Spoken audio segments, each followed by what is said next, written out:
본 채널은 인문학에서 널리 잘 알려진 명저서들의 내용을 자세하게 알아보는 콘텐츠로 구독자 및 시청자 여러분들의 변함없는 관심과 사랑으로 유지되고 있습니다. 구독과 좋아요, 알림 설정, 그리고 후원은 운영자의 콘텐츠 제작에 큰 힘이 될 것입니다. 안녕하세요.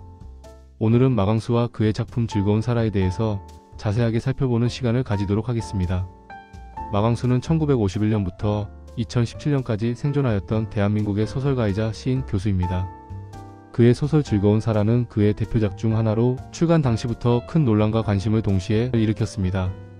이 작품은 1992년에 출간되었으며 이후 여러 차례 법적, 사회적 논쟁의 중심에 서게 되었습니다. 이제부터 마강수의 소개를 시작으로 그의 작품 즐거운 사라가 대한민국의 문학에 미친 영향을 살펴보겠습니다. 1. 마강수는 누구인가? 마강수는 한국의 저명한 소설가, 시인, 교수로 성에 대한 솔직한 표현과 개방적인 태도로 인해 많은 논란과 관심을 받았습니다. 그의 삶과 경력 그리고 문학적 업적을 다음과 같이 설명할 수 있습니다. 마강수의 생애와 교육. 마강수는 1951년 서울에서 태어났습니다. 그는 연세대학교에서 국어국문학을 전공하고 졸업한 후 같은 학교에서 시인 윤동주에 대한 연구로 문학 석사와 박사 학위를 받았습니다. 그의 학문적 배경은 이후 그가 문학과 교육 분야에서 활동하는 데 중요한 역할을 했습니다. 마강수의 문학 경력. 마강수는 시인으로서 문단에 데뷔했지만 이후 소설가로서도 활발히 활동했습니다. 그의 작품들은 주로 성과, 인간의 욕망, 사회적 규범에 대한 도전 등을 다루고 있으며 이는 그의 문학적 특징으로 자리 잡았습니다. 마강수의 주요 작품으로는 주인공 사라의 성적 자유와 자기 탐색을 주제로 한 소설 즐거운 사라, 성과 사랑에 대한 솔직한 에세이로 그의 성적 철학과 태도를 잘 보여주는 나는 야한 여자가 좋다, 그리고 그 자신의 삶과 내면 세계를 기록한 일기 형식의 자전적 에세이인 광마 일기가 있습니다. 마강수에 대한 사회적 논란. 마강수는 그의 작품들이 종종 선정적이고 외설적이라는 이유로 사회적 비판을 받았습니다. 특히 즐거운 사라는 외설문학 혐의로 기소되어 실형을 선고받는 사건으로 이어졌습니다. 이는 한국 문학사에서 중요한 사건으로 표현의 자유와 검열에 대한 논쟁을 불러일으켰습니다. 이 사건을 통해 많은 문인과 지식인들이 마강수를 지지하며 검열에 반대하는 목소리를 높였습니다. 마강수의 교육자 경력. 마강수는 연세대학교 국어국문학과에서 교수로 재직하며 학생들을 가르쳤습니다. 그는 학생들에게 문학과 예술, 성에 대한 솔직한 토론을 장려하며 전통적인 교육 방식에서 벗어난 자유로운 교육 철학을 추구했습니다. 마강수 개인의 삶과 사망. 마강수는 평생을 문학과 교육에 헌신했으나 그의 독특한 문학적 태도와 표현으로 인해 많은 사회적 비난과 고통을 겪었습니다. 그는 2017년 자택에서 스스로 생을 마감했습니다. 그의 죽음은 많은 사람들에게 큰 충격을 주었으며 그의 문학적 유산과 표현의 자유에 대한 논의는 여전히 이어지고 있습니다. 마강수의 문학적 유산. 마강수는 한국 문학사에서 독특한 위치를 차지하는 작가입니다. 그의 작품들은 성과 욕망, 자유와 억압에 대한 깊은 탐구를 담고 있으며 이는 독자들에게 강렬한 인상을 남겼습니다. 비록 그의 작품들이 사회적 논란을 불러일으켰으나 이는 한국 사회에서 성에 대한 인식을 변화시키고 표현의 자유에 대한 중요한 담론을 형성하는 데 기여했습니다. 마강수에 대한 평가. 마강수는 성과 인간의 욕망을 주제로 한 솔직한 표현과 문학적 탐구로 한국 문학에 큰 영향을 미친 작가입니다.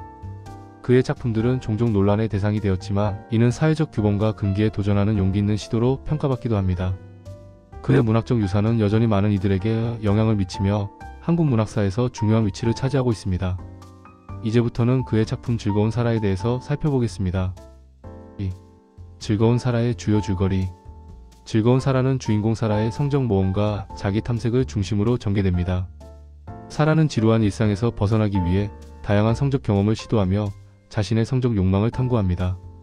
작품은 사라의 내면 세계와 성적 욕망 그리고 이를 통해 자아를 발견해가는 과정을 그립니다. 사라는 여러 남성과의 관계를 통해 성적 쾌락을 추구하고 이를 통해 자신만의 정체성을 확립해 나갑니다. 3. 즐거운 사라의 등장인물 분석.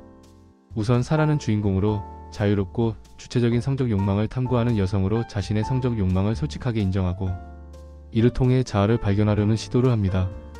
사라는 다양한 남성 파트너들을 만나게 되는데 사라의 성적 파트너로 등장하는 인물들은 각기 다른 성격과 배경을 가지고 있으며 사라와의 관계를 통해 작품의 주제를 더욱 풍부하게 합니다. 4. 즐거운 사라의 주제와 메시지. 즐거운 사라는 성적 자유와 자기 탐색을 주요 주제로 다룹니다. 성적 욕망을 억압하는 사회적 규범에 대한 도전과 자아를 발견하려는 사라의 여정을 통해 마강수는 성에 대한 솔직한 표현과 탐구가 인간의 본질적인 부분임을 강조합니다. 또한 성적 욕망을 숨기지 않고 드러내는 것이 부끄럽거나 금기시될 일이 아니라는 메시지를 전달합니다. 5. 즐거운 사라의 문체와 스타일. 마광수는 직설적이고 솔직한 문체를 사용하여 성적 묘사를 합니다. 그의 글은 감정적이면서도 날카로운 표현이 특징이며 때로는 유머러스하고 가벼운 톤으로 독자에게 다가갑니다. 이러한 스타일은 독자로 하여금 성에 대한 고정관념을 깨고 새로운 시각에서 바라보게 합니다. 6. 즐거운 사라에 대한 사회적 문화적 반응. 즐거운 사라는 출간 당시부터 큰 논란을 일으켰습니다.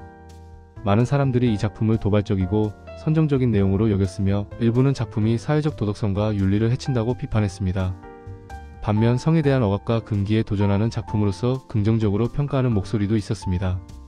이러한 반응은 대한민국 사회에서 성에 대한 태도와 문화를 반영하는 것이기도 합니다. 7. 즐거운 사라에 대한 법적 논란과 검열.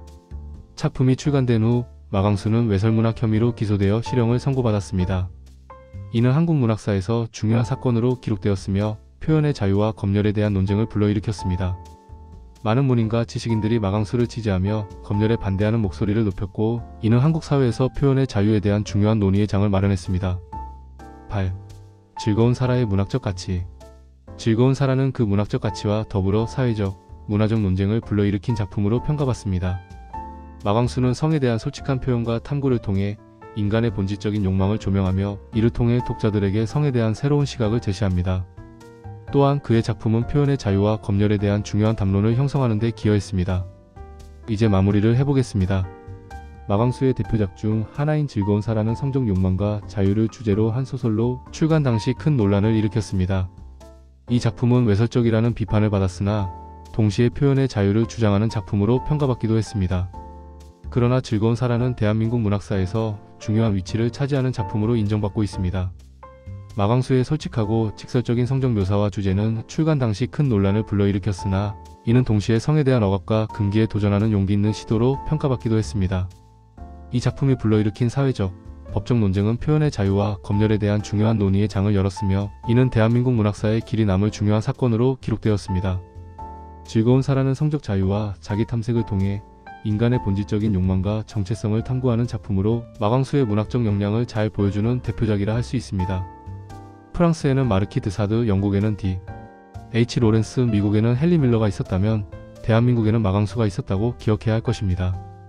구독과 좋아요, 알림 설정, 그리고 후원은 운영자의 컨텐츠 제작에 큰 힘이 될 것입니다. 시청해주셔서 감사합니다.